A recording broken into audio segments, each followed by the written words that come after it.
NIOS DLED के case में lordship 18 month के NIOS DLED को ऑनरेबल सुप्रीम कोर्ट ने जब बाहर किया, ये वन टाइम थी बिल्कुल, जो इन सर्विस थे, जी जी हम भी थे, अदरवाइज तुम्हारी नौकरी चली जाती बिल्कुल लॉर्डशिप। पर इसलिए लॉर्डशिप ऑनरेबल सुप्रीम कोर्ट ने तुम्हें इतना थोड़ी कृपा करेंगे कि वहाँ तुम्हारी नौकरी बचा के तुम्हें गवर्नमेंट स्कूल के लिए भी एलिजिबल। लॉर्डशिप एक बार जब बचाने का अगर मकसद है जी तुम वहीं के लिए एलिजिबल हो, बाकी ये नहीं कि आप गवर्नमेंट जो वहीं के लिए एलिजिबल कर दिया, इस रिव्यू से आप अन्य स्कूल के लिए भी कर प्राइवेट जी इट्स नॉट क्लियर कि whether this will be applicable to the. यही मैं क्लैरिफाई करने के लिए लॉर्डशिप सेक्शन 2N दिखा रहा हूँ एक्ट का। एक बार लॉर्डशिप देखेंगे, जब भी मिनिमम क्वालिफिकेशंस ले डाउन करते हैं, लॉर्डशिप एक चीज कंसिडर करेंगे, आर्टिकल 14, 15, 16 भी प्रोवाइड करते हैं कि इनको सेम स्टैंडर्ड्स रखना है।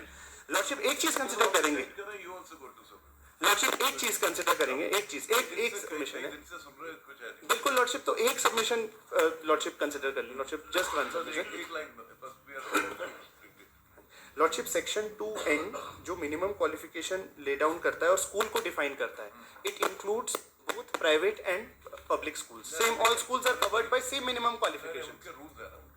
उनके रूल्स है, उनके रूल्स के हिसाब से अगर आप फिट नहीं है तो नहीं, उनसे लॉर्डशिप ने जो इंस्ट्रक्शन मांगा था वो लाए नहीं है, लॉर्डशिप इसी पर वो इंस्ट्रक्शन ले आते।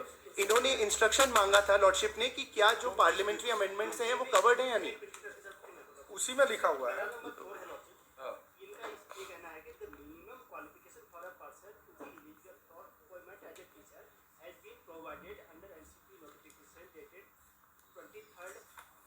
अगस्त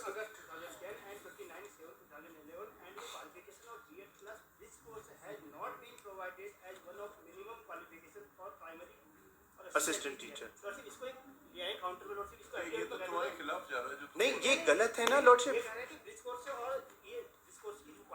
प्रोवाइडेड नहीं है ये तो 2010 और 11 की जो एसेंशियल जो क्वालिफिकेशन है, ये प्रोवाइडेड जबकि पैरा 4B में प्रोवाइडेड है।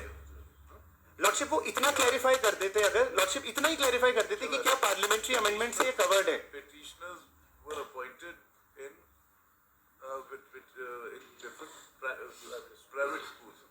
Petitioners were appointed as teacher in different private schools. At the time of their appointment, ये B.Ed थे ना सर? हाँ जी lordship, different private schools based on their B.Ed qualification. Subsequently, NCT ने कहा था, वो क्या कहा था? पार्लियामेंट्री अमेंडमेंट, DLED वाला जो वो RTI में उसने कहा था, RTE में लॉर्डशिप, RTI ऐसे कर। Subsequently, by a notification dated, कौन सा था जिसमें DLED था? सेक्शन 2010 का था। लॉर्डशिप 23 अगस्त 2010 के नोटिफिकेशन में था। Notification issued by NCT in the year 2010, comma,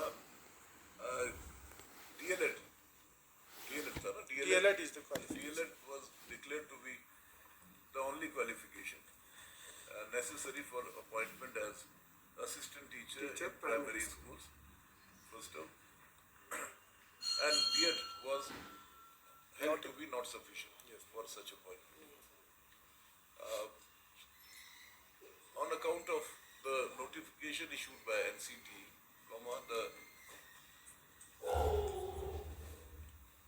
there was an imminent threat of termination of services of teachers serving in private, such teachers serving in private schools who were not having DLED qualification.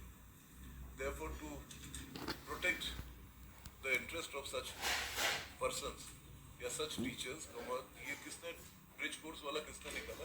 मतलब ये NCT ने निकाला।